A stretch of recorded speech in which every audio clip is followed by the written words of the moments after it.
We have somebody from New York Times, possibly, that's here. Is that true? I'm here tonight in the role of the Compact Committee. And what we have done is prepared something called the Cleveland Commitment. Our group's charge was to craft a document that captures the imperative and the promise of Sustainable Cleveland 2019. And similar to other historical documents, the commitment is a call to action, a vision and value statement, and an opportunity for everyone in the community to sign on to pledge and participate.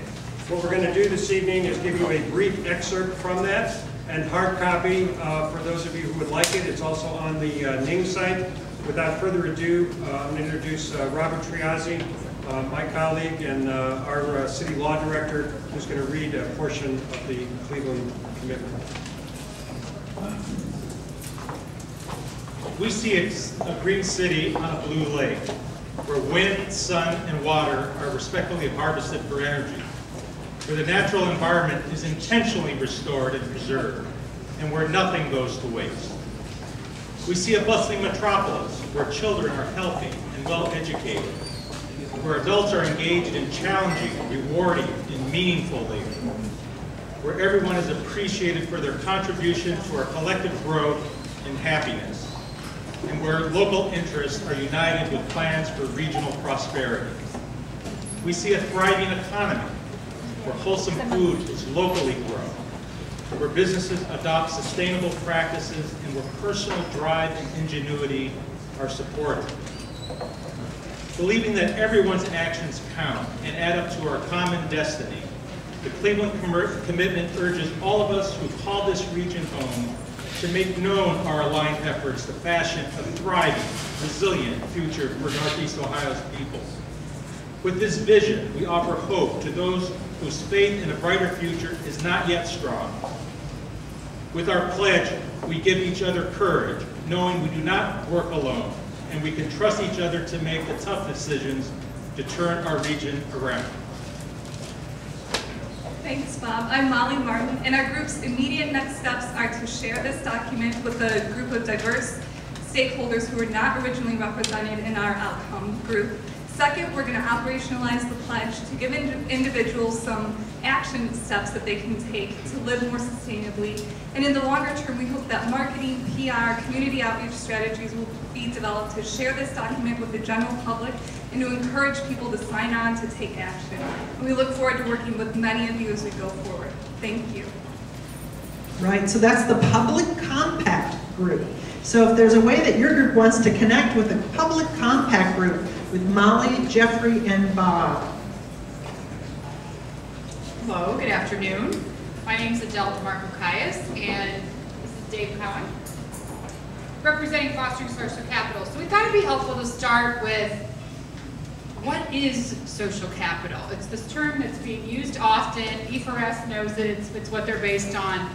But in terms of creating context for everyone, the definition, or a definition, of social capital is that it comprises both formal and informal connections, reciprocal connections or relationships between people, ideas, organizations, and initiatives.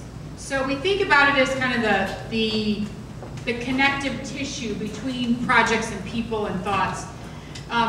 What the outcome, ideally, when social capital is really working well, is that the relationships that exist are built on trust, open-mindedness, personal leadership and commitment, open, transparent communication. They're where the relationships where people involved see from a multitude of perspectives, and they're able to see potential connections and potential successes. And when those things are in place, strong social capital organizations know how to collaborate, the networks thrive, and innovations emerge, and people share a great sense of place. That's a very tall order. It's a call for a certain behavior for all of us. And so, though we understand it's about the connections, we also see our role is about bringing some new frameworks and even some facilitation and even workshops to support people in having an idea, a new framework for approaching reciprocal relationships that can truly support a collaboration sustaining over time and truly support an environment where innovations can continue. So that's kind of the background, and I'll turn it over to Dave in terms of what we're doing. As Adele mentioned, the fact that it's on a sort of personal, obviously very much on a personal level when you think about the ideas that need to be created and the connection between organizations occurs through people. That's sort of the level we're looking at, is the individual level. And so we're looking at two things: positive psychology and personal sustainability. Personal sustainability is not about the recycling or carbon footprint, although that's an outcome. But if you are sustainable from within, which is being well-grounded from within, which is what we're going to focus on, that will enhance the communications and the connections. So we had a mini workshop on applied positive psychology over at Cleveland State, and we've had some preliminary discussions on a project at Slavic Village, and then we're developing a personal sustainability workshop. Our immediate next steps would be to work on the Slavic Village project and obviously finish the personal sustainability workshop. So what do we need to make progress? This is what we need to make progress, to hear about what all is going on, to see where else we can support and enable social capitalism in neighborhood. I just wanted to add that of those of us who are most active in this group, it's myself, Dave, and Marie Kittredge from Slavic Village, in terms of Marie's bringing kind of a physical place, a practical project to start to apply some of these approaches that we've been exploring. All right, social capital. If you have anything for Adele and Dave and Bree to help them move forward. Social capital. Hi everyone. We are in the Strategic Partnerships and Collaboration team, and we actually have 3 projects within our overarching team. Those 3 projects revolve around local, regional, and international partnerships and collaboration. So first, my friend here is working on local. Hi everybody, my name is Leah Santasuso, and I am focusing on the Green Neighborhood Campus Alliance project. And basically that is an alliance between 5 entities: a local school, an urban garden on site, which would be supported by a local business, and which would be promoted by the local public library and then protected and validated by local police.